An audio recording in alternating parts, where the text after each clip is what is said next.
Hello, and welcome to the Enneagram in a Movie podcast. I'm Mario Sikora, and this is the place where my co-hosts TJ Dawe and TJ Ingrassia and I discuss movies through the lens of the Enneagram model of personality. If you like the show, please remember to rate, review, and subscribe, and join the conversation on our social media pages. For now, grab some popcorn, sit back, and enjoy the show. Hi, everybody, and welcome back to this very exciting episode of the Enneagram in a Movie podcast. TJ, this is a big one. We're really excited here. We're going to talk about TJ Ingrassia's pick of the movie The Shawshank Redemption.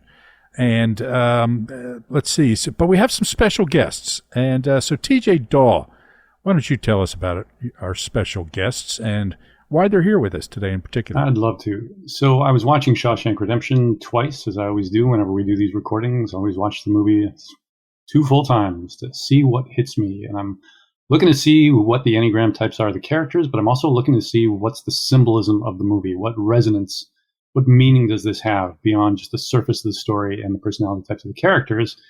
And it occurred to me watching it the second time that the metaphor of our personality as a prison has been used throughout the Enneagram community, like, from a number of people. And I thought, yeah, that's really interesting. What if I look at this movie not simply as a story of a guy who's wrongfully accused of murder and sent to an actual prison, but as the story of somebody who is trapped in their personality, and prison's a metaphor for that. And then it hit me, wait a minute, I know someone who's been to prison. And I know someone who discovered the Enneagram in prison. And someone who facilitates people learning the Enneagram in prison. So in 2013, my partner and I were studying at the Enneagram Institute, and we made friends with Tumey, who was very open with us about his experiences, about how he came to the Enneagram, and has opened himself to the world. He's done an Ask Me Anything on Reddit, and he's also published an autobiography called The Blue Chip Store, which I have and love and have given away as a gift and highly recommend. It lays out his story of how he came to discover the Enneagram in prison, why he was there in the first place, and what it did for him. And we've known each other through the Enneagram community ever since. And I met Susan at the the International Enneagram Association Conference in 2018. And Susan and Rick Olesek run the Enneagram Prison Project, which she can explain a whole lot better than I can about what they do and how wide this project is. But I thought their insights might be amazing to have on this podcast, and here they are. Yeah, it was a stroke of genius, TJ, when you suggested this, and so thank you for that. And with that, let's hear from Susan. Susan, it's great to see you again. Great to have you. Tell our audience a little bit about yourself, a little bit about the Enneagram Prison Project, and then we'll go to Clay. Thanks, Mario. Thanks for having me, TJ and TJ, and really always happy to be anywhere Clay is. And especially when it comes to talking about what we do in prison, because he has lived the experience. I just happened to come along and learned how to facilitate. I am founder of Enneagram Prison Project, and I'm also a guide here at EPP, which means that we facilitate self-awareness programs inside of institutions. And then during the pandemic, when we couldn't do that anymore, we developed a lot of public programming, which is the same work that we do in custody for the free people, as they call us, from the inside, which is ironic and a paradox, as we'll probably get into. And I have 3 kids. I learned the Enneagram when I was a brand new mom, and I am sort of living it and breathing it everywhere. So to go someplace where it's an opportunity to have some fun with it is a edge for my type 1 structure, and I'm just really tickled to be here. Yeah, great. Thank you, Susan. Susan, I just want to point out again, you're doing such amazing work with your team and the EPP. You're not just here in the United States, though. How many countries are you guys operating in now? We're operating pretty robustly in Belgium and France. We're also in England, Australia. We just got affiliated in Canada. And we're also scaling in more places than California, where I live. So we're in Minnesota and Colorado and Illinois, and moving into the Pacific Northwest, Southeast. So we have a really giant vision, and we're scaling. Great. Fantastic. And did you say the website where people can find more about you? Enneagram, if you can spell that, enneagramprisonproject.org. And we're happy to have you come check us out. 9 Prisons, 1 Key is our online program that people start with. That's our compassionate curriculum that was inspired by the place where I met Clay. Great. So Clay, other than having the misfortune of being a Dallas sports fan. Tell us a little bit about yourself, if you would. That's a fun one to start with, and I deserve that because nobody heard our conversation from before the record button was pushed. I blew all my punchlines way before anybody could hear them. But yeah, I'm here in Dallas, and I've born and raised in Dallas. I lived here my whole life, except for a few months where I didn't. And part of those few months were when I was incarcerated. I served a few years here in Texas. For the curious, I don't mind sharing anything about my crimes, so feel free to ask. But mine's pretty straightforward. I was a bank robber. That's what I did for about a year, back in 2006. And I went to prison in 2007, got out in 2010. And during my last year is when I met Susan. That's when I started learning about the Enneagram, and more specifically learning about my type, which is type 5. And I got out later that year in August of 2010, so about almost 12 years ago now, as we record this. And it's been a big part of my life, and it's, in my opinion, it's been a large part of why I've been able to stay both alive and not incarcerated. So it's been a pretty impactful tool in my own personal life, and I enjoy having the opportunity to talk about the past. I don't say that I enjoy talking about the past. I just appreciate the opportunity. And I think every time that I can have a conversation that might help someone else in any way, whether it's entertainment or learning or anything, I think that just adds a tiny bit more value to the life that I lived, prior to incarceration and during incarceration, frankly. So happy to be here, and sorry that you live in Philly. That's all I got. I had a really good one, and I'll come up with another one. I'll get you back.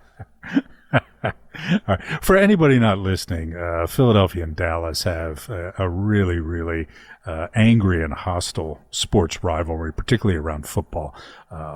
So Clay will have to talk about the famous Ice Bowl one of these days. I don't know if you remember the game in Philadelphia where my beloved Philadelphia fans were throwing ice balls at the Cowboys down on the field. So it was very, very unseemly. Anyway, so it's clear that there's a connection between the movie The Shawshank Redemption and Susan and Clay's work with the Enneagram Prison Project. But we didn't have that in mind when we first picked this movie. So I want to hear from TJ Ingrassia. Why did you pick this movie? We're doing kind of a potpourri employee pick sort of season. You picked this movie. Tell us why, and then give us a summary of the movie for anyone out there who, for whatever reason, may not have seen The Shawshank Redemption. Sure. Well, as a kid, I loved this movie. Although I was thinking, I'm surprised that I was allowed to watch this movie when I was a kid, but for whatever, maybe because it was on cable TV, so they cut out some of the less child-friendly parts. But yeah, I've always loved it. And thinking about it in Enneagram terms, I think that, identifying as a type 1, there's often this, as ones, we can be characterized as being pessimistic and critical. And I think that can be true, but I connect with the deep hope and redemption of this film. And I think as a 1, even though I might be pessimistic and critical at times, it's because I have hope that things could be better, that things can change. And so maybe there's some part of my subconscious that connected with that.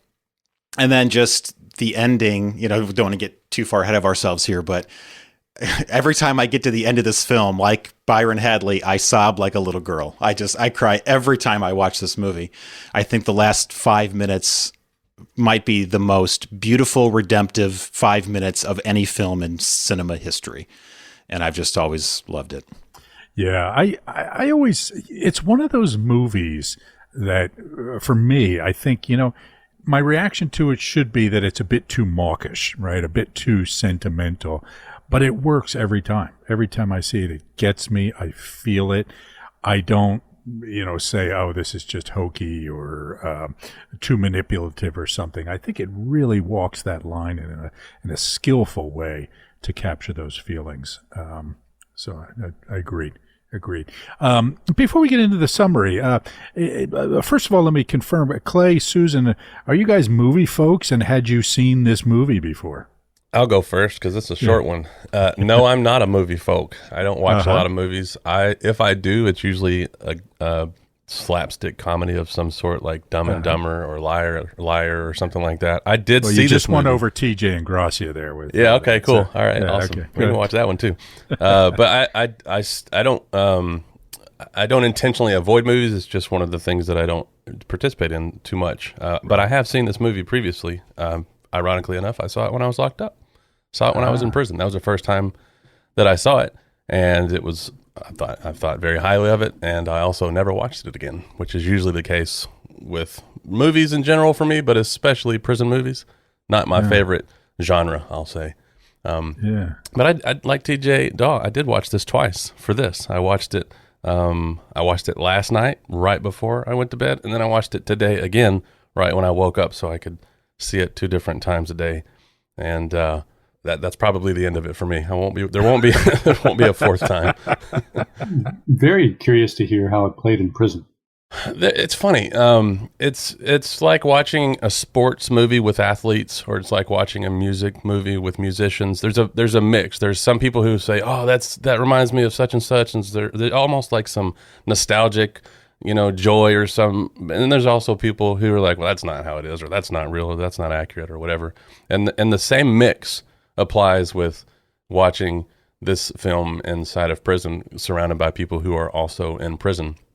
And I think massively it was accepted as good, and people liked it and watched it again and all that stuff. Very few people thought negatively of it at all in there. It's easier to watch that kind of film in prison without any triggers or anything like that, because you're in that life. You're currently existing in the movie that you're watching in a way. And so the triggers are way lighter and much farther apart. Getting out of prison, being removed from prison, and then watching it is a different story. But in prison, it was 2 thumbs up from practically everybody. I think it's so interesting to hear that, Clay. I wondered many times if they would play it on the inside. So super interesting. I'm not a movie buff. I want to be one, but I'm not. And it's not so much a product of not loving movies, because early on in my relationship, Rick and I used to play hooky at work, and there was a movie theater next door, and we worked in the same building. We'd go to one and then sneak into a double feature. So I love film and getting lost in it. I tend to not remember movies. And an infamous number of stories in my relationship where Rick and I will, back to when we used to pick out movies, he'd be like, "That's the one we watched last month." And it still happens all the time. But this one I did watch again, like the rest of you. And I've always loved it. I loved what I remembered of it. And I loved watching it again and again. So that's interesting what you just said there, Susan. Was there anything watching it this time that you hadn't remembered, but that struck you as a particularly interesting or enjoyable piece? I think I just have more awareness and hopefully a little bit more sensitivity to the institutionalization, which is a word that's used a lot throughout the film, and what the effect of sort of that toxic stress on people over time, the accumulation of what that does to a person. And I've also experienced some really long relationships, especially with Clay and other ambassadors who have gotten out and been able to sort of feel the through line of what happened to them before they got out. And it's so much more of a human, it's a human experience for me, being in a relationship with people who are experiencing incarceration. And the first time I saw it was just a movie. Although I have to say, like I just told you, I can't quite remember too much about it very first time. Or at least you think it was just a movie, but you really don't remember, right? Okay. Okay, great. All right. So, TJ Ingrassia, for anybody who has not seen this movie, give us a summary of the plot. All right. So, in 1947, banker Andy Dufresne is convicted of murdering his wife and her lover, and is sentenced to 2 consecutive life sentences at Shawshank State Prison. Andy keeps mostly to himself at first, but eventually befriends Red, an inmate and contraband smuggler inside the prison. He's a man who knows how to get things, who's also convicted of murder and serving a life sentence. Andy asks Red to get him a rock hammer that he can use to pursue his hobby of shaping and polishing rocks.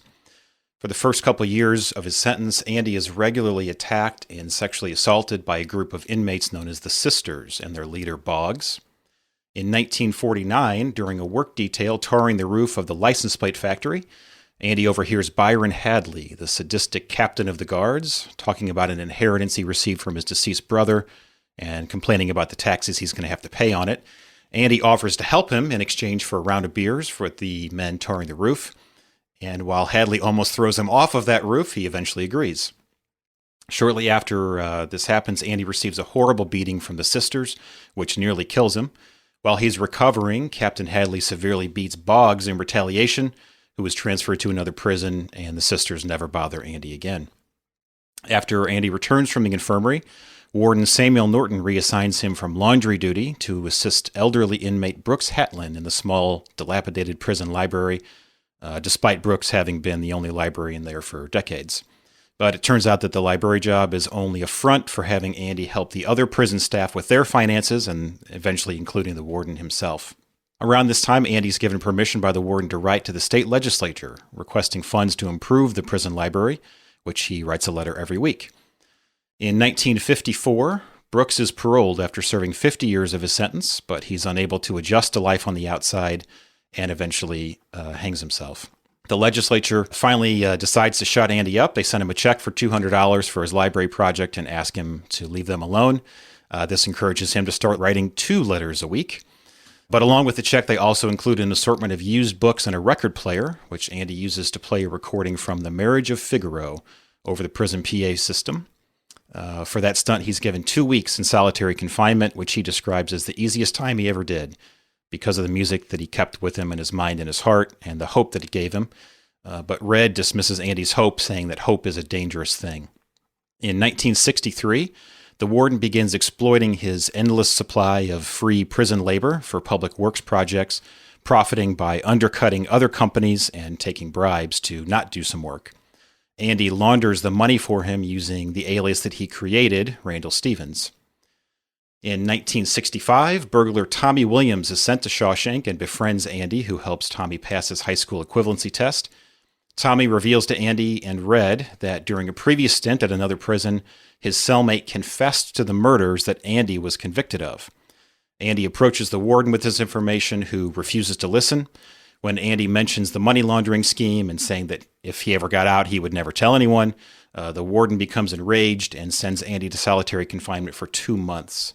During that time, the warden has Tommy shot and killed by Captain Hadley to prevent Andy from ever being released and securing the continuation of his money laundering scheme.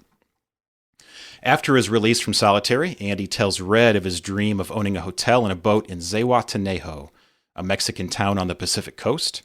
He also asks that if Red is ever released, he travel to Buxton, Maine to retrieve a package that Andy has buried there. Andy's behavior and demeanor start to concern Red, especially after Andy asks another prison inmate for 6 feet of rope. The next morning, Andy's cell is found to be empty. An angry Warden Norton throws a rock at a poster of Raquel Welch on Andy's cell wall, revealing the tunnel that Andy has spent the last 17 years digging with his rock hammer. The previous night, Andy used the tunnel and the prison sewage pipe to escape. And while the authorities are searching for him, Andy, who is wearing the suit and shoes that he stole from the warden, poses as the non-existent Randall Stevens, withdrawing over $370,000 of the laundered money. He also mails the bank ledgers and the evidence of corruption and murders at Shawshank to a local newspaper. As a result, the state police arrive at Shawshank to arrest Captain Hadley, and Warden Norton commits suicide in order to avoid arrest before the police get to him. The following year, Red is paroled after serving 40 years. Like Brooks, he struggles to adapt to life on the outside, but what keeps him going is the promise that he made to Andy. He travels to Buxton and finds what Andy buried there, which is an envelope of cash and a letter asking Red to join him in Zihuatanejo. Red commits the second crime of his life by violating his parole and making the journey, finding Andy on the beach working on his boat, and the two embrace. The end. And tears flow. Yes, every time. Okay, great. Thank you, TJ. TJ Dawe, I don't think we got your kind of reaction to the movie in general. Share with us. Yeah, I remember when this movie was brand new. I was in college, and it was a complete bomb. It came and went in the theaters like that. And it was nominated for all the Oscars, didn't win anything, didn't really have much buzz. And then a few years later, people started talking about it. And that's when I watched it on video, like a lot of other people did, and thought it was incredible. And it has since just steadily risen in popular estimation, so that now it is one of the movies that you can just count basically everybody's seen. And if you reference it, people will know what you're talking about. You can even reference the character name Andy Dufresne, and people will know who you're talking about. So yeah, I've loved it for a very long time. Yeah. So it is interesting. I always enjoy saying that, I saw this movie in the theater because, we've talked about some fairly old movies, and so it's an accomplishment to have seen those in the theater. This one I did not. Like everybody else, I missed it. It came and went. It has a terrible name for a movie. Right. There was also a lot of other things happening at the time. And this movie really took off when TNT bought the rights to it to play on cable. And they just started playing it all the time, over and over again. And so people started watching it and talking about it and realizing this is a really great movie. So it did take off. And you're right. Now it's considered a classic by all accounts. I think on the IMDb database, or some database that I saw, it's listed as the most popular movie of all time, having topped The Godfather a few years back. Sacrilege. I was going to say I wouldn't go that far, but but it is a great movie. Okay, good. So let's hop into it here. Okay, so because I think there are some really good Enneagram type depictions in this movie. I think it is really well cast, and the casting was interesting. There were a lot of people who were originally considered to play Andy Dufresne. I mean, there was Tom Cruise was one of them. I mean, it's everybody from Gene Hackman, Robert Duvall, Tom Hanks, Kevin Costner couldn't do it because he was tied up making Waterworld, that all-time favorite film. They even looked at Johnny Depp, Nicolas Cage, Charlie Sheen, and finally settled on Tim Robbins because the director had seen him in Jacob's Ladder and wanted him. And it was, this kills me, it was Robbins that wanted Morgan Freeman, who was not particularly popular yet. And one of the reasons that he wanted him is because he used to watch him on the show The Electric Company when he was a kid. As did I. So, really, yeah. So, I think the Electric Company was a little after my time, but I can't imagine better actors in these roles. The Warden is one of that guys, right? I mean, you see that guy, he's always, I pick my words carefully here, he's always a jerk, right? He's always that same sort of pious, sneaky, evil character. His name is Bob Gunton, plays Warden Norton, and Clancy Brown. I mean, Clancy Brown, the captain of the guards, always plays Clancy Brown. So a really except great... in when he does the voice of Mr. Krabs in SpongeBob. Oh, is he really? Yeah. I didn't know that. Okay, all right, great. So real good typecasting here, I think. So I'm going to throw this out to the crowd. What I don't know. What jumps out to you as a really clear Enneagram type depiction in this movie? And I'm going to throw it to our guests first. So either Clay or Susan, did any of the characters jump out to you as a particular Enneagram type? Oh, I'll be brave and say it before Clay on this one, but I do feel that Andy Dufresne is a 5. Clay, would you have said the same thing? Yeah, and I was hoping she would, so I would be more confident in saying so. But yeah, I feel now I feel more confident, Clay. So yeah, okay, we're confident together. It's been like that for a while. So share your rationale for why he's a 5.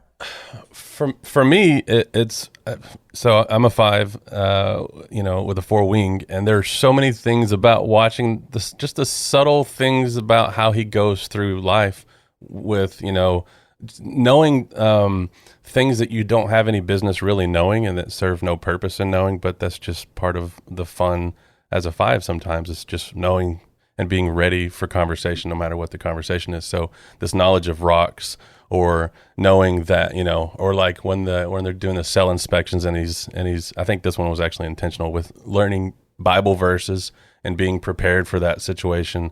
Just like certain things like that.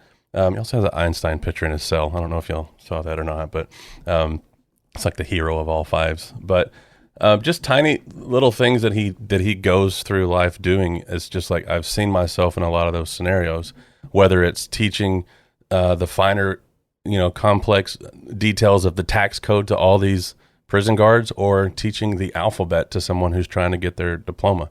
Both of them are of equal importance to him, and that's what life has been like for me. And there's nothing that's like more important or greater importance to know. It's just know everything and then teach when the opportunity arises. So he does a lot of that.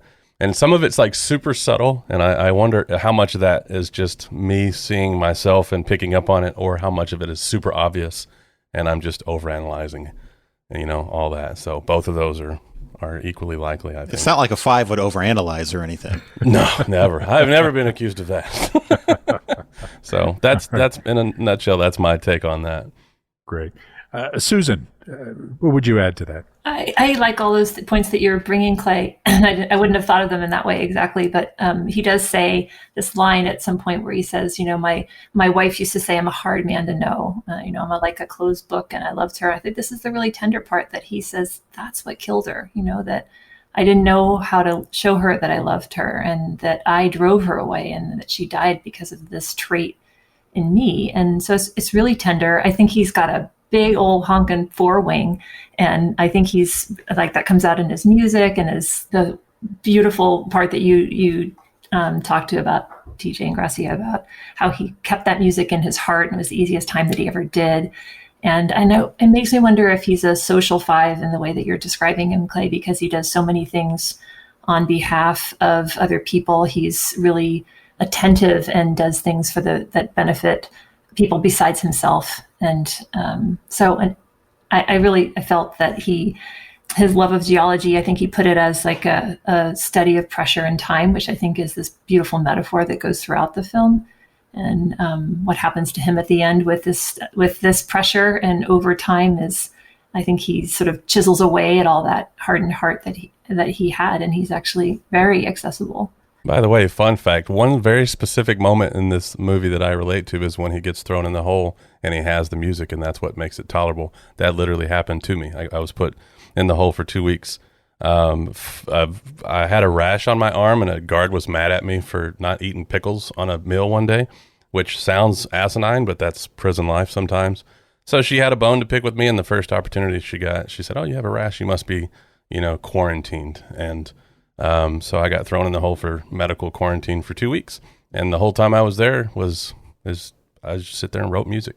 I had no instruments, but I had pen and paper, and I could just plot out and let that fill my days, just playing with different ideas that have to do with music. And as a musician, that's just where I went. And 2 weeks in the hole for me was just like 2 weeks of being left alone. It was almost like 2 weeks in paradise, frankly. So it was a really like funny thing to watch. A very miserable experience for most being portrayed accurately as something like, he's got music. There's nothing you can do to restrict me from my own mind and the experiences that I can remember. So you can take my food, you can take my daylight, you can strip everything away from me on the outside, but there's literally nothing you can do short of some kind of, medication, I suppose, that takes me away from my mind. You just can't do it. No matter where you put me, I can still go farther in. Great. TJ, thoughts on Susan and Clay's assessment of Andy as a 5? I agree. Yeah, I think that certainly he feels like he has some striving to feel detached. Susan already mentioned him saying that he was a hard man to know for his wife.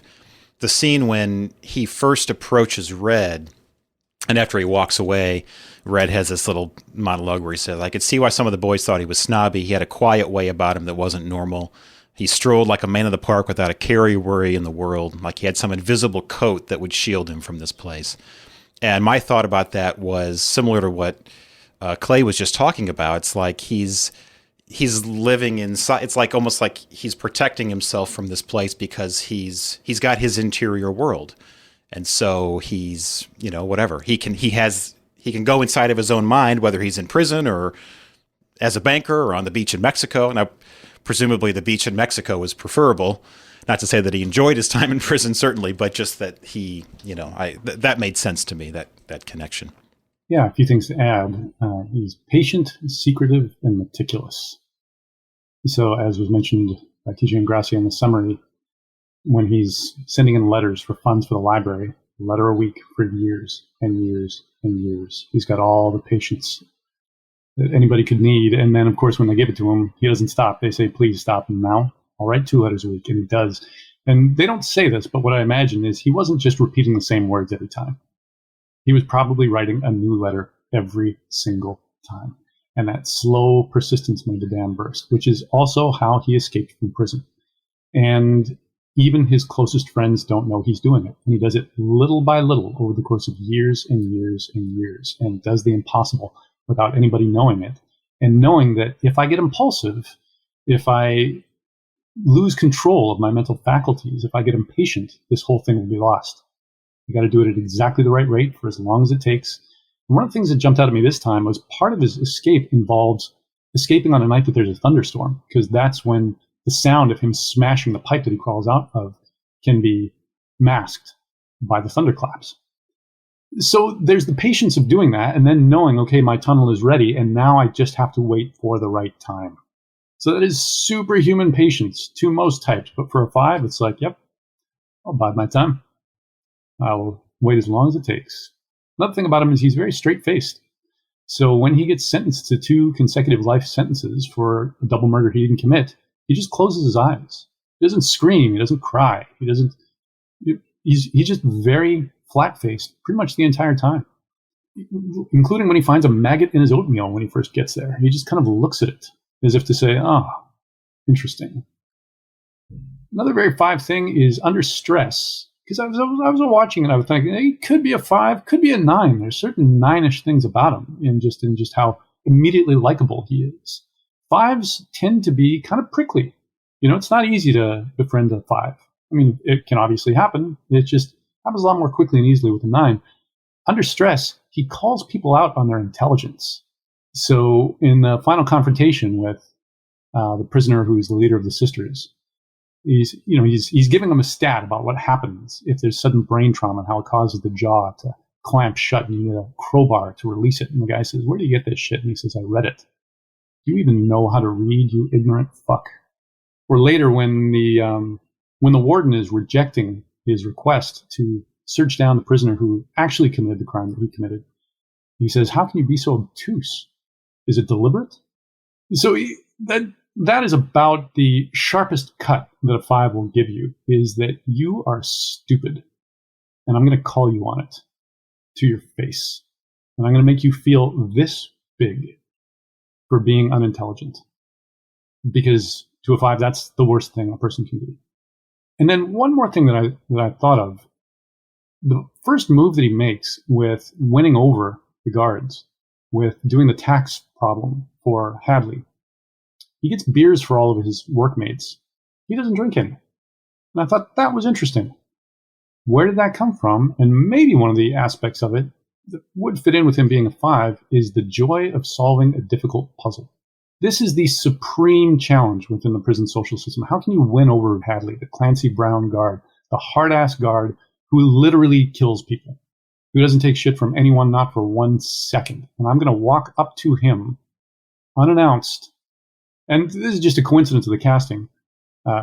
Tim Robbins is 6'6". So it's not like a little guy walking up to a bigger guy. They're the same height. They're the same size. I'm going to walk up to you as your inferior, as the prisoner, and ask you, do you trust your wife? Not even open with, I can help you save your taxes. But just proposing this thing while being held over the side of a building and pulling it off, that's winning Final Jeopardy for the 10th episode in a row. And I can see how that would appeal to a 5. Good. So we do have consensus here, because I would also agree that he's a 5. And you guys have covered most of the reasons. I will point out a couple of other things that I noticed. So when I think of the 5, I think of this strategy of striving to feel detached, like TJ Ingrassia said. It is how the strategy is, how do we solve the problems that life brings our way? How do we cope? How do we survive? And it was clear to me that this emotional detachment was his coping mechanism, right? It's the way he solved problems. I'm going to sit back, I'm going to divorce my emotions from things, and I'm going to think about it. Even when he was sitting outside of where his wife is having an affair with someone, it didn't feel to me as if it was a 9-ish kind of, fear of conflict. It was just, let me step back and see what I think about this and figure things out. When he was being sentenced or when he was being tried in court, you could see him sort of agreeing with the logic of the prosecutor almost, right? Saying, right. And of course, he tried to counter it with his own logic, but he was very rational about it. He didn't let his emotions get in the way of it. TJ Dawe, you pointed out this sort of intellectual arrogance, which you can see in a 5 under stress of, how could you be so stupid? But I also thought that what this character captured better than almost anything I've seen about 5s is the tenderness at the heart of the type 5, this sweetness, this kindness that most people don't get to see, because what they see is the detached piece. And I just think there were so many places through this movie where he had this sensitivity, this kindness, this sweetness that just permeated his character. So I would definitely agree. I would also agree, Susan, you said you saw him as a social 5. I would agree. I call that navigating, and clearly trying to navigate and understand the organizational dynamics and how things worked was how he functioned. And navigating 5s are often confused with 9s because they're sort of a softer, warmer 5 a lot of the time than, say, either the preserving or transmitting might be. So I like the tender part that you're bringing up, Mario, and I don't know if Clay will like this or not, but that is really one of the qualities that I really fell for when I met him, when he was in such a unthinkable place as prison. Is there was so much caretaking going on of me as a facilitator. Didn't know what the hell, I was such a rookie in there, and that was apparent. There's a lot of support that you offered me, Clay, but also of the other guys that were there. And if I may, I'll just tell a short little clip about that. And I think, Clay, social is, or navigating, as Mario calls it, is what you lead with, yeah? Mm-hmm. So when I was teaching where Clay was living, I was there for a weekend at a time, for many weekends and a couple months apart. And over time, we got to know each other a lot more. And I had really been wanting to do some kind of relationship panel, which is, nobody can have their partners on panel with them, but we decided to do a cellie panel, or at least that's something that I wanted to do. So everybody would have their cellmate and they would get to talk about the dynamics between them and that occurred in that relationship. And I was just sort of wishing for it. And Clay said, "Oh, well, tell me more of what you'd want." And I told him, and then he disappeared. And I frankly felt very like, where'd he go? And he reemerged several hours later with a list of all the people in the class and their cellies and their name and their what they call sweet name on the inside, and a little summary of them and the type they worked with. And he gave this to me like this gift from above. And then we actually did pull off this panel, which we have a recording of that he used against me in the podcast that we have for EPP. But there's so much generosity in the 5. And I love that you're highlighting it, because I think that's why we love the 5 so much. Yeah, great. I think this question is more for TJ Dawe. I'm gonna test his trivia knowledge here. TJ, the song playing at the beginning of the movie, do you remember what it was, and do you know the name of it? The song, like the old song, the 1940 song? Yes. No, I don't remember. Yeah. So it's called "If I Didn't Care" by the Ink Spots. Also prominently featured in Blade Runner, which I would suggest is another Type 5 movie with the Harrison Ford character, right? And the song, the lyrics, because it has this sort of detached vocal style. There's a great video on YouTube. You should look it up if you get a chance. "If I Didn't Care" by the Ink Spots. But what the lyrics are is, if I didn't care more than words can say, if I didn't care, would I feel this way? If this isn't love, then why do I thrill? And what makes my head go round and round? Why my heart stands still? And there are these sweet, profoundly loving lyrics delivered in this sort of detached way that barely registers emotion, which for me just set this tone of fiveness that carried out throughout the movie. I'll say that at the first, when I watched this, I Shazammed it at the very beginning. Yeah, I was watching this and because I had a completely emotional reaction to hearing it, both because of the melody, the scene.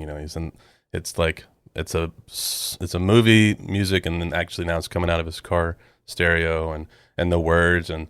I was talking about the last 5 minutes being a cry fest every time you watch it. I was pretty tender immediately from just that. And it's a lot of how I experience life probably. So there's some bias in there for me, I guess. But yeah, I did Shazam this song before the movie even started. I'm sitting there getting out my phone. Like, I'm not going to watch this with my phone. And then I'm like, oh shit, I'll turn my phone back on. And yeah. So, well, I'm constantly jumping on the IMDb while I'm watching these movies. So that's okay. Probably a smarter way to do it. All right. Okay. So, any other thoughts? I think we pretty much nailed this one. Again, I was starting to think, one of you mentioned could be a 9. I was curious if anybody would assert that he was a 9, but I think very clearly a 5. One thing that I just want to mention, I mentioned it earlier, but I just want to plug Clay's book again, Blue Chip Store, which is the story of how he wound up in prison. If anybody wants to read a beautifully textbook 5 criminal story of if a 5 were a bank robber, what would make them different from a different type of bank robber? If a 5 were to go to prison, how would they prepare for that? We could spend this entire podcast, Clay, just pulling out your story. There's more of it than we really have time to go into. But if anybody wants to hear that story, it is incredible and a perfect illustration of Type 5 as a type, I think. Clay, is your book available on Amazon? And it is available. It's available there. I usually preface this by saying if you're a digital or if you're like an ebook reader, don't pay for that. Get in touch with that's free to anybody who wants it and anybody who can hear this or anybody's friends beyond that. I give away the digital copy as often as I get requests for them. If you're not an ebook reader and you prefer the hard copy, that's the one that's not free because that costs money to do. But yeah, it's on Amazon, Barnes & Nobles. It's basically everywhere where books How are can sold people online. contact you directly for the... They can... Facebook's an easy way. I mean, I have email. I'm Clay at EnneagramPrisonProject.org, which is a whole lot of letters to type. But I check that multiple times per day. The easiest thing to do is whatever your communication style preference is, just look for me there. And my last name is spelled Tumey. So Clay Tumey. And I'll respond anywhere that I get a message. And I am happy, if you buy an ebook, I'll say it this way. If you buy an ebook, the company that you buy it from is getting most of that. So don't feel like you're supporting me by doing that. And if you just like spending money, then knock yourself out. But my preference is that people read it, and then all the financial stuff comes secondary, to that. So happy to give that away if anybody gets in touch with me or y'all or whatever. Just let me know and I'll pass it along. If you want to find out more about my work with the Enneagram and organizations of all kinds, or our certification programs, visit me at mariosikora.com or follow me on social media. Hi, I'm TJ Dawe, and I do one-on-one consulting on creative projects of all kinds, as well as Enneagram coaching. I teach an online course on how to create your own one-person show, and I speak at events and perform shows of my own. For more information, go to my website, www.tjdawe.ca. This is TJ Ingrassia. To check out my YouTube series Typecast, which explores the Enneagram through film and television, go to youtube.com/typecast. And if you're interested in my professional video production services, check out tjingrassia.com. So, let's see. Let's go to Red, played by Morgan Freeman. Any thoughts on Red's Enneagram type? I thought he was trickier. I didn't think it was as clear cut. I felt him easygoing in some ways, like a 9, but I don't think he's a 9. Why not? He's too cynical, but I guess 9s are cynical sometimes, or quite a bit. I can say that I experienced him as one of the cellies that I had my last year in prison, who was a 6. Yeah, that's where I'm headed. there's a lot of things, and it's the same for me with, there's a lot of 9 that I see there, but there are some very specific things that he said that I only heard my cellie say. Stuff like anxiety related things or fear related things, or it doesn't matter what I do, kind of things. And, going into parole hearings for all those years and preparing what he thought would be the right answer, and it never was. And then he finally goes in there and basically says, you know what, fuck this, fuck y'all, whatever, I don't care. And that's kind of the pattern that I saw my cellie go down for the whole time that I knew him. And so it's not that I observed traits and then went to the Enneagram to see where they fit the most, but it was just the way that I experienced his character is how I experienced my buddy, who was absolutely a type 6. He doesn't hang out in the warm fuzzy like a 9 does. He says hope is a dangerous thing, and that it can drive somebody insane. And he when Andy's talking to him about the Pacific Ocean, he says it would scare me to death. And he says, I just want to be someplace where I don't have to be afraid all the time. And I think, it's a cultural overlay. Look where he's being institutionalized. I think that's definitely a factor. But for those reasons, I felt more 6 than 9. 6 is where I was leaning. That line, you just said it. All I want is to be back where things make sense, where I don't have to be afraid all the time.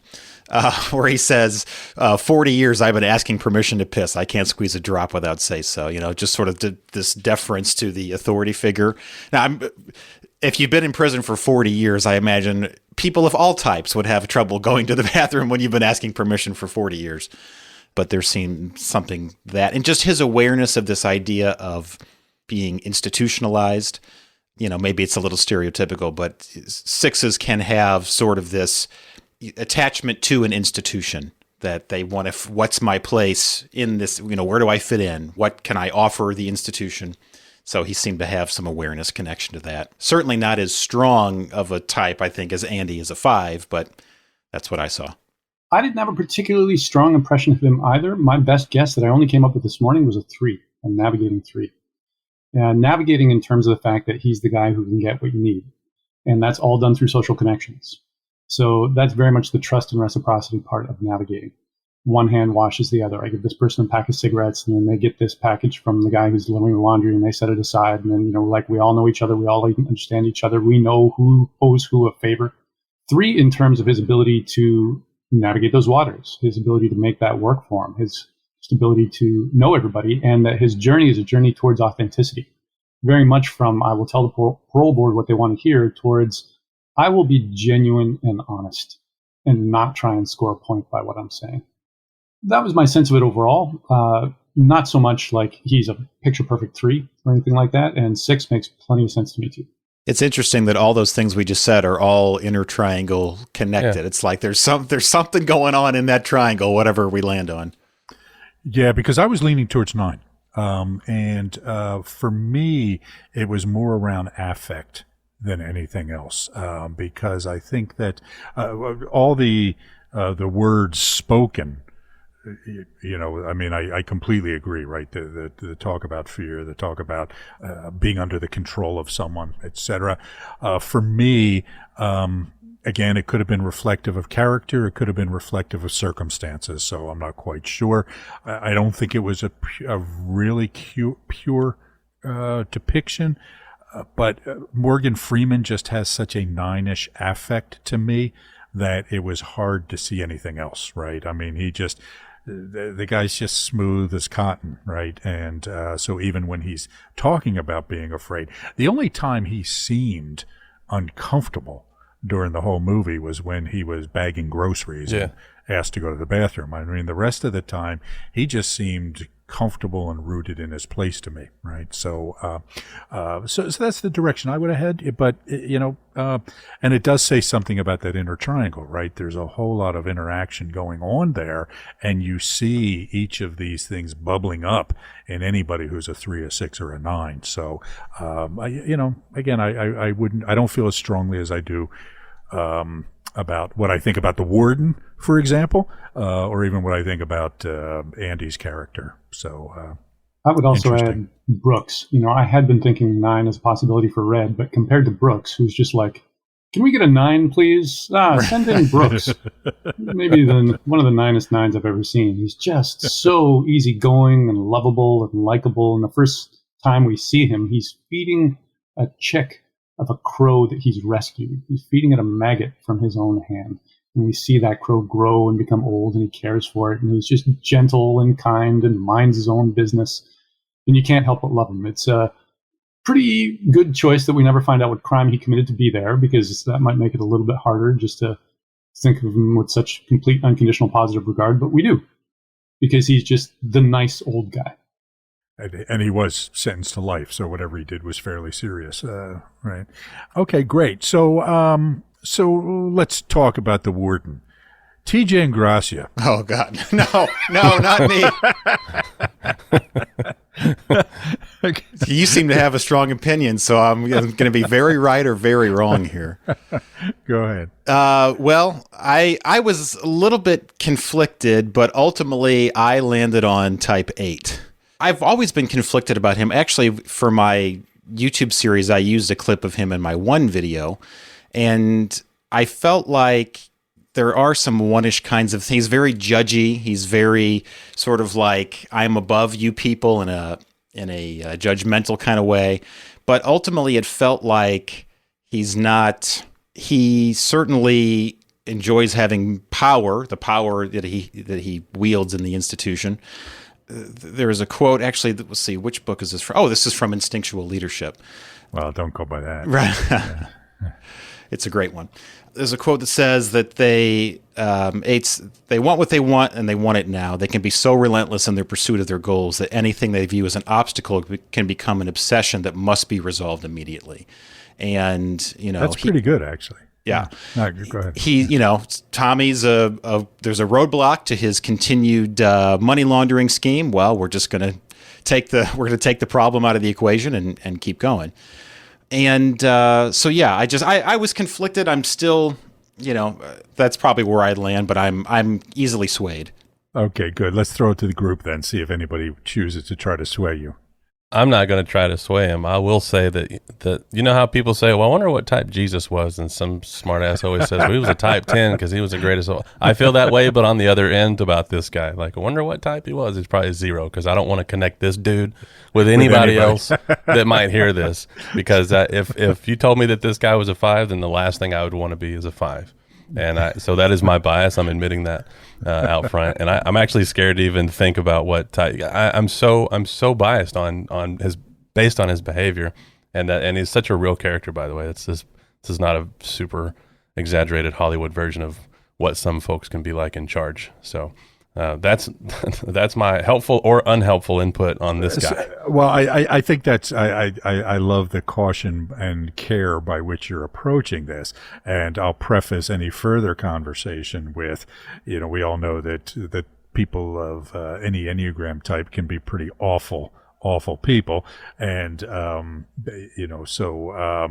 frankly, a lot of the things that he does I've thought and have considered, and so there is a lot of things, and I'm not saying he's a 5 by any stretch of the imagination, but he does do a lot of things that are heartless and based only on what he sees is not even good in a moral way, but just good for him. And there are some very wild things that I connect with. So some of those traits, like no one type owns all the bad traits. So that would be crazy. But so that's also part of my struggle, is that I could tell I'm so biased that I'm probably more likely to say he's a 5 because I relate to some of the bullshit that he did, and I know how dark my life was during those times, and that's what it looks like sometimes for me. I really felt him to be a type 1, and I feel like it's so funny what you're saying, Clay, because I didn't want him to be the type that I relate to. Like, I didn't want him to be such an asshole, but he was one, and I felt like he was one also. And for a couple of reasons. Number one, I think he kept himself so clean, like he kept himself so distanced from the dirty work that he did. He had other people do his bidding and that kind of thing, and even sent other people to make sure the tax stuff was going to work. And then he put himself in that situation. He was hiding all the dirty money and the books and behind the safe, behind that sign that said something like, "His judgment cometh, and that right soon." And I just thought that was so foreshadowing of that. And even in the end, he couldn't face what he'd done. He didn't have the moral fortitude to do it, to withstand being in the public's shame. And he had all these programs, do-gooding programs that he was behind. This Inside Out program, where they said they learned the value of a hard day's work while providing a valuable service to the community, even though it was this total trapdoor stuff, right? Like everything was a cover for everything else, and the pie. And so I just think he was kind of a classic, to use the Riso Hudson work, like the lower levels down the leaden rule, pointing out the corruption in everybody else, but not being able to cop to how corrupt and morally deprived he really was himself. And I will say, I don't know this guy, Bob Gunton, very much, but I did look through, and one of the things I saw was a then and now picture of these guys. But this movie came out when I was, how old was I? Like 10 or something like that. So they don't look that much older than me. And he just played such a hard to like type one in such a brilliant way. But the picture of him today looks so much like this person who is the community resource manager at San Quentin, where we program, who is very beloved by EPP because of, he was one of those, we call them angels on the inside, who just allowed so much to happen. He was such a good person. And he's smiling and he's very sweet in this picture. And so it makes me what we always talk about is this sort of nice part we're bringing in consistently, is that people who are really cut off from themselves that's where we're seeing that kind of personality. And so there was probably something good in Warden Norton too, but they did a damn good job of making sure we didn't feel it. Go ahead, TJ. I saw him as a 1 as well. When the first moment we meet him, he says, rule number 1, no blasphemy. He's welcoming the new prisoners. And this is the other rules you'll figure out as you go along. I believe in 2 things, discipline and the Bible. Here you'll receive both. Put your trust in the Lord, your ass belongs to me. Welcome to Shawshank. So the opening note of his symphony is that of moral authority. And the moral authority belongs to God, not to me, but I'm God's representative here. And the fact that he would prioritize blasphemy, less likely that it would do that I thought. And Susan, to build on what you said, I really saw him as an unhealthy one, like a lower level one. And one of the aspects of an unhealthy one is justification.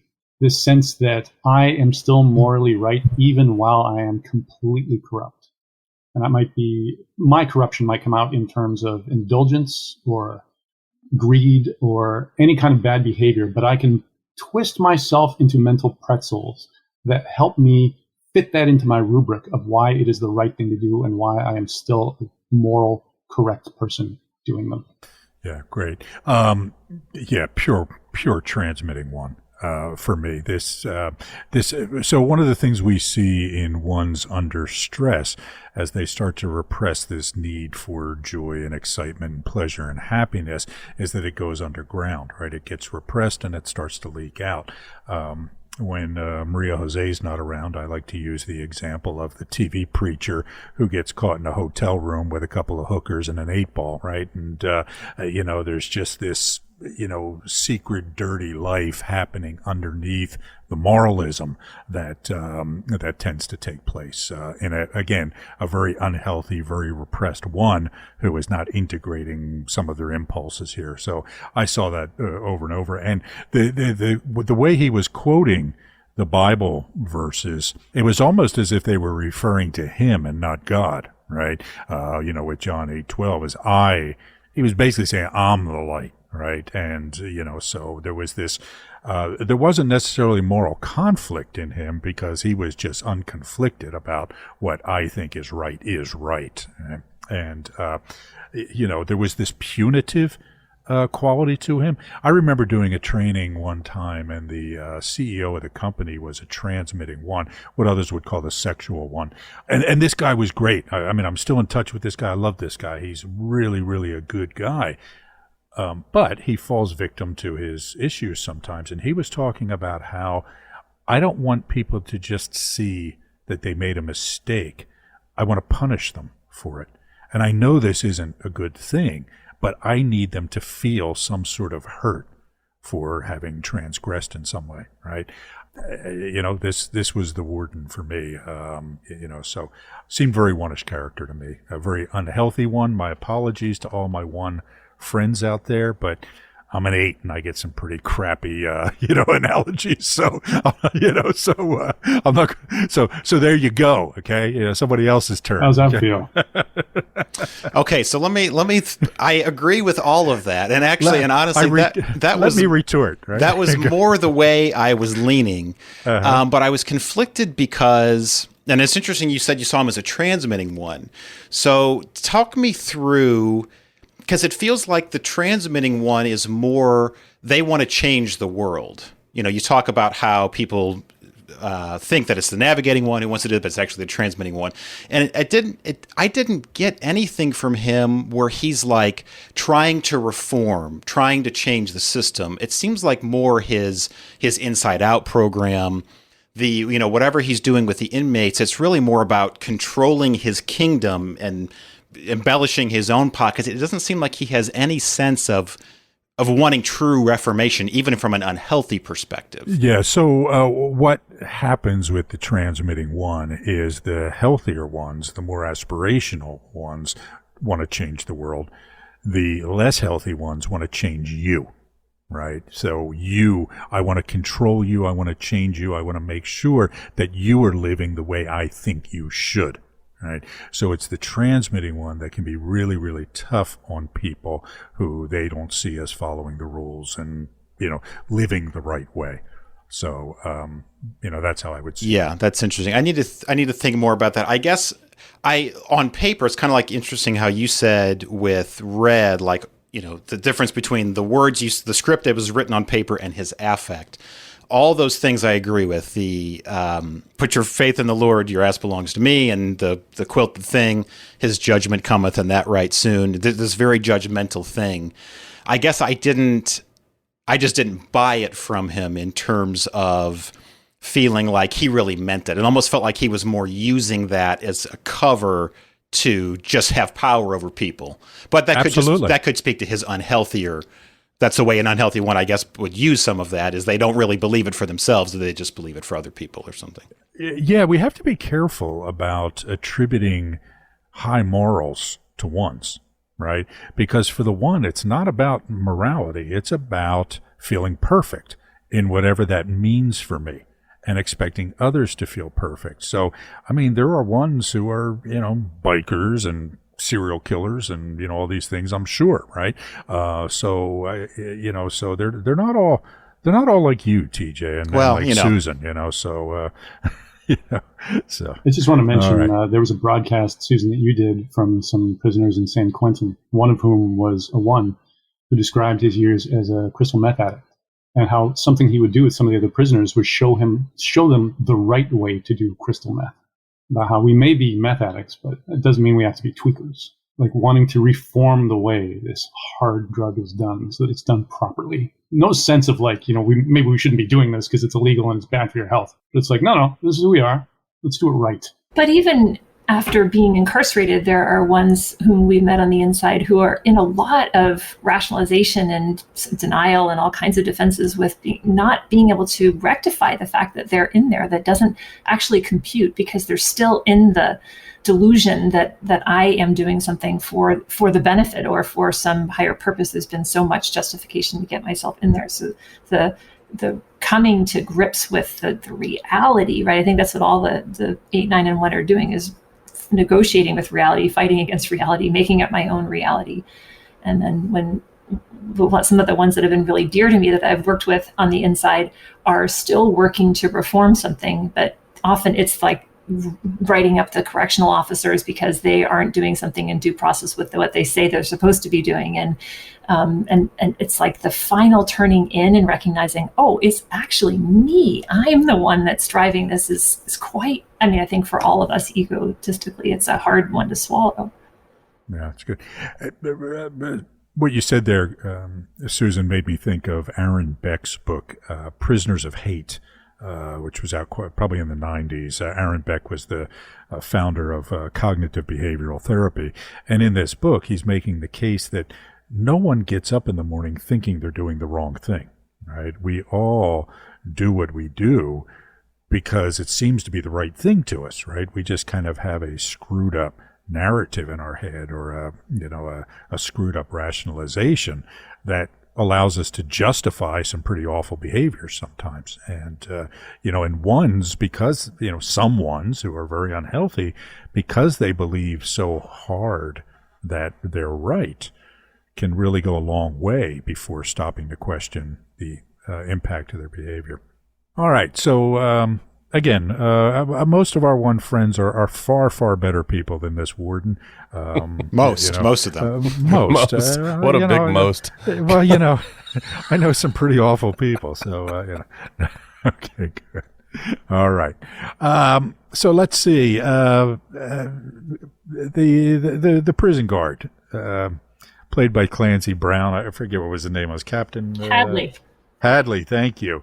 Thoughts on Captain Hadley? Well, you keep asking us. Why don't you tell us what you think he is? Yeah, I don't know if we even need to have this discussion, but you go first. Okay. Well, I'm hoping that everybody sees him as an 8. Yeah. Other than the SpongeBob character, I don't know that Clancy Brown is capable of playing anything but an 8, and he does it really, really well. This guy was all about, power. Right, I'm going to control this place through brutality, through fear, through control, through dominance. Right, all these unhealthy 8 things that we say. So there's some really creative insults. Yeah. Give an example. Do any come to mind? The one that comes to mind is fuckstick. When Andy Dufresne approaches him on the roof, that's what he calls him, and that just comes off the top of his head. It's like, wow. He calls someone a pile of monkey spunk at one point. That was an interesting one.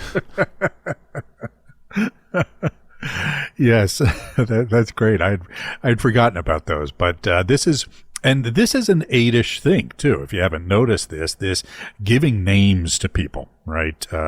Usually via insult, but if I name you, I control you. I dominate you because I have set the terms for how you're going to be perceived. So 8s are really, really good at mocking and controlling people through creative, insulting terms that way. Or even showing affection that way, something Jack Nicholson is famous for. Angelica Houston said this in her autobiography when the part she talks about her relationship with him. He had nicknames for everyone in his circle. They were always affectionate, but he'd never call somebody just by their straight-up name. It was always his version of their name, which I see as a way of him claiming you. You're one of mine. Don't you forget it. I never have put that together. I think that's so insightful. And I have a type 8, and he has a nickname for me, which is not like any other nickname that somebody would come up with. It's Fred. And you would wonder, how did he get that? I almost can't even tell you how he got it. And what's funny is that my husband's name is Frederick, but no one calls him Fred. And so often my kids refer to me as Fred. And it is really endearing. I'm going to go so far as to say I really feel the love from this boy. And we all have nicknames for him. And his name is Quinn. We call him the Mighty Quinn. We call him Quansel and all kinds of things. And he loves to collect names from his friends. It makes him feel quite endeared. So I'm going to that's the takeaway for me. I love it.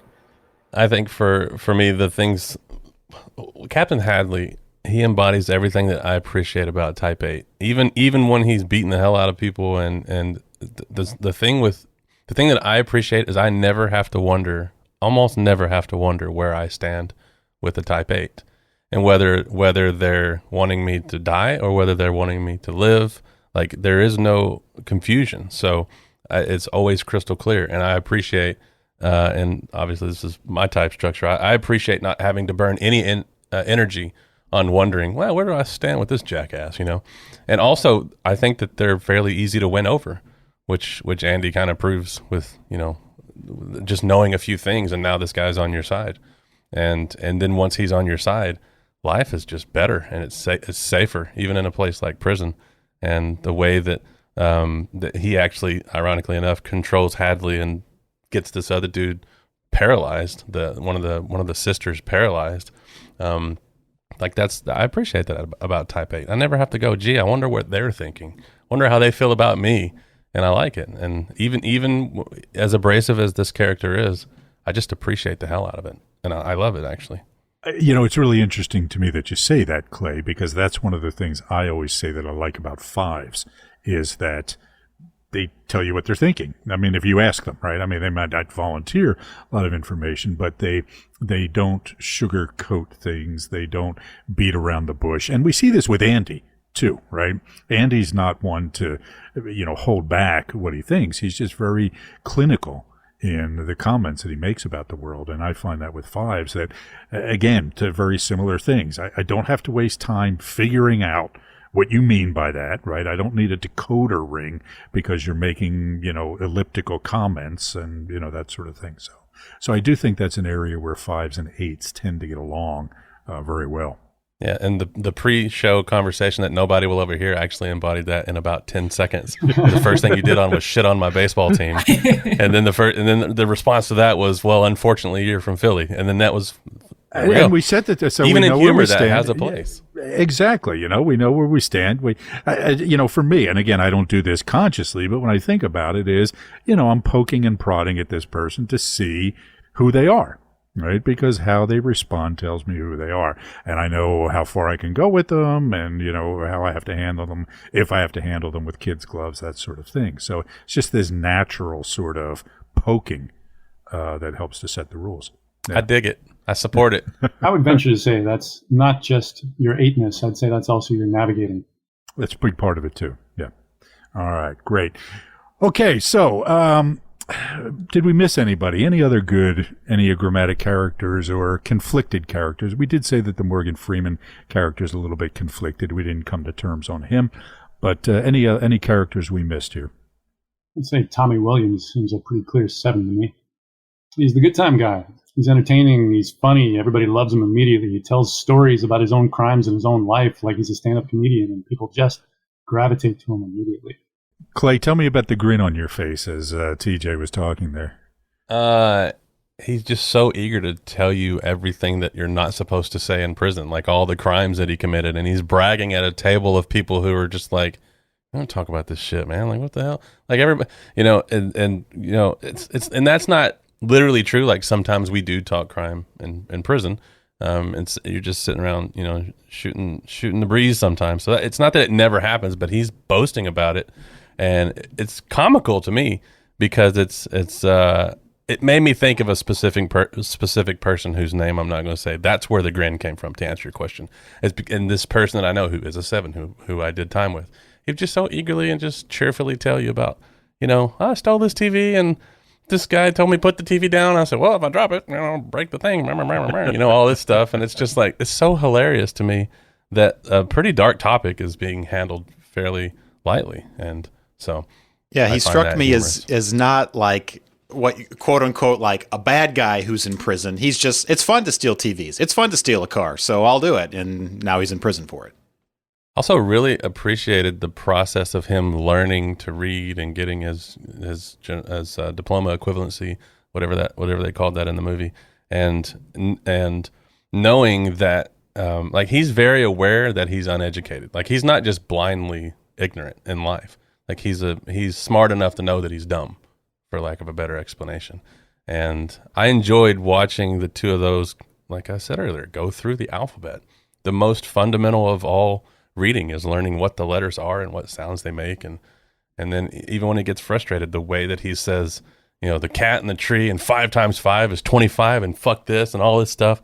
It's funny, but it's also very endearing, I guess. I don't know. So I've butted heads with that type a lot. And so the grin comes both from those memories as well as just nice, fond memories of specific people. Clay, I'm curious to hear your response to this. Something I've heard Russ, who's a 5, say about Type 5 in relation to creativity is that one of the great gifts of Type 5 is curiosity. And that 5s will respond positively to somebody of any type who displays curiosity. 5s will be disdainful of somebody who's talking bullshit. Somebody who seems to know what they're talking about, but actually really doesn't. But is going on and on like they're an authority, like they're smart, and the 5 sees through them. That's when the 5 can come in and puncture them. Yeah, I get pretty hostile when people try to sell me on some bullshit because there's multiple things happening. First of all, you're attempting to create a reality that doesn't exist to anybody but you, and you're trying to You're trying to form reality, which reality already exists. I don't need you to create it for me. And so there's that piece of it that annoys me. And there's also the piece where you're insulting the hell out of me. Like an example that I used yesterday, and I'm starting to use it more and more, is the Santa Claus analogy as a kid. Like if you're telling me about Santa Claus and I'm not buying it, but you still keep trying to sell it, not only are you creating the myth of Santa Claus and this whole reality that doesn't exist, but you're also insulting me by thinking that I'm dumb enough to believe it. So that's what bullshit is where you're trying to sell me on something that's not real. And so you're both trying to pull me out of reality while insulting me in the process. So it's one of the worst things. It's probably the quickest way I could get to violence is through something like that. I'm more likely to accept a punch to the face than an insult to my brain. And then the counterpoint to that is somebody like Tommy who admits, I don't know this thing, but I would like to. What a great starting point to teach someone is the first thing out of their mouth is, I don't know. And they're open about it. There's no shame to it. There's no pride to it either. There's just there's a starting point of, I don't know. And that is to me, it's just the best starting point to any process of transferring understanding from me to you. And whether that's chess, whether that's reading, whether that's how to shoot a basketball, whether it's anything, how to drive a car, you name it. If you come to the table with, I used to play, professional basketball, in Europe, but I forgot how to shoot a free throw. If you're coming to me with that and asking me how to shoot a basketball, I'm just as stupid. Like, why are you coming to me with this BS? But if you come to me with, I don't even know what a ball is. I don't know what shape a basketball, what does that even mean, a basketball? And that, I would much rather start with that, which is, again, why I just love, go watch the scene with Andy standing in front of the chalkboard with the alphabet. And if you didn't know English and didn't know what those letters were, you wouldn't know that it's the alphabet or if it's some quadratic equation of, showing to a room of professors. Like the joy is in transferring to a person who's willing to accept that they are at step one. And it's beautiful. It's awesome. It's what life is about. One of the other things about Tommy that stood out to me as a good depiction of a 7 was his falling apart at the end of taking the test, right? He just, and this is something that you see in 7s, this anxiety, this fear of failure that's usually rooted in a fear of disappointing other people. Right, this insecurity. One of the reasons that a lot of 7s don't finish things when they don't is because they're afraid of disappointing the people around them. And I think it was pretty clear that Tommy was, feeling some panic that he would disappoint Andy by not doing well. Right, this person put all this faith and confidence and effort into me, and I let them down. So they can often react that way of, this is all bullshit, I don't care about it, and so forth. So I think that was a really good, accurate depiction there. Any other thoughts on 7 and or Tommy? I was kicking around 3 for a while when I was first considering that character, and I think 3 and 7 can look a lot alike. I think anybody could be ashamed and embarrassed about not being able to read when they're an adult, especially in a place where it's prime pickings to be made fun of.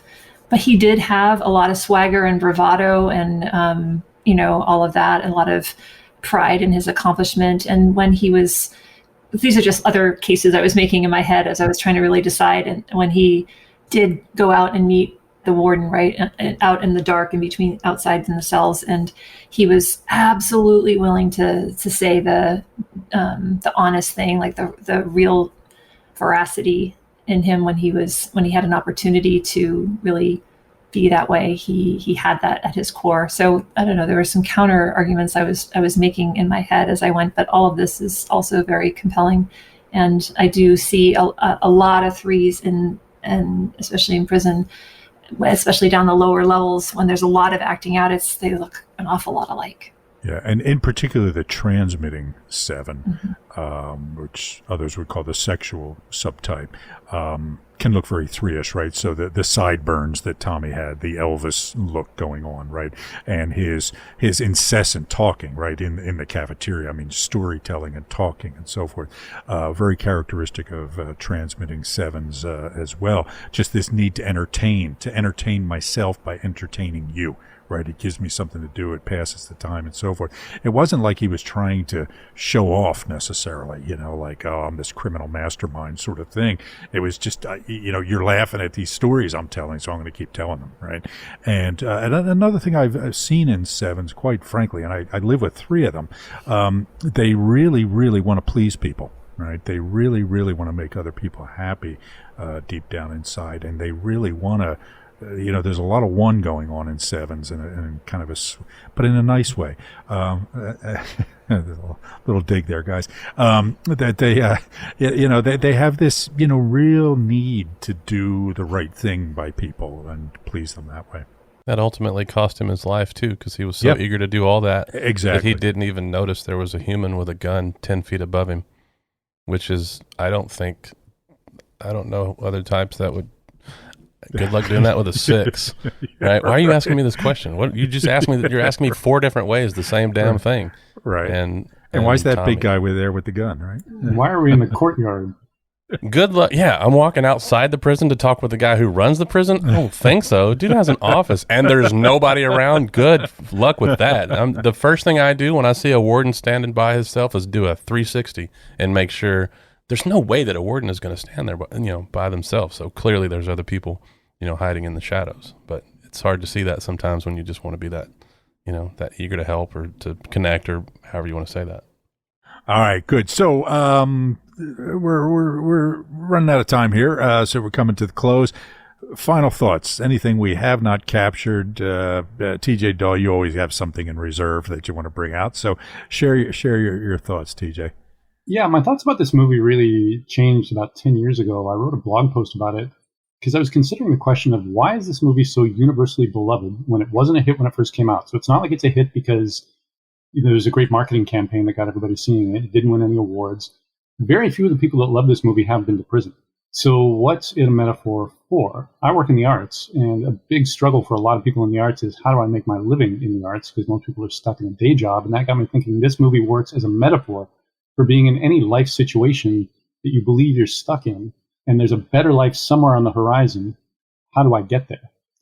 And one of the ways, certainly not the only way, but the Andy Dufresne way, is a little bit at a time. Playing the game as you need to and keeping a little bit aside just for yourself. And that can definitely apply to doing personal work using the Enneagram or any other modality. We are stuck in a prison in many ways, whether it's our job, our personality, any kind of way. And if we want to get out of it, it's going to take time. It takes Andy Dufresne 17 years to tunnel out of Shawshank. It takes persistence and patience and intelligence. It also takes alliances. He can't do it on his own. So that applies to personal work. That definitely applies to using the Enneagram to help you become a better version of yourself. Great. Susan, I'm curious about your thoughts on this movie as a metaphor related to the work that you do. Well, I really agree with that. And I know I'm not the first person to intimate that we're all in a prison of our own making. And I think I read those words exactly from, or something close to it, from Don Miso early on. But I find that to be so true. And that the reason that we say that all the time is because it works so much on the outside as well. And I think that the draw to the film, I think, is pointing us to the human condition. I know some of the reviews I read talked about it as being more of what TJ Ingrassia was saying, like a relationship movie for guys. But here I am, just one of the guys today, but very much, a woman and touched by it over and over again. I am a bit of a sucker for this topic. My heart is 150 feet in the prisons. And the thing I like about it so much is the hope that there is something about the sense of redemption that really, speaks to my type 1 sensibilities. And I just love it, continue to love it for that reason. Hope is a good thing, maybe the best of things. What he said. What Andy said. All right. Okay, folks. So Susan, Clay, thank you so much for joining us. This has been really, really fun, really, really interesting. You guys really brought something to our podcast today in this discussion of this movie. So I want to thank you both for joining us. TJ and TJ, as always, it's great to be here. TJ Ingrassia, thank you for picking this movie.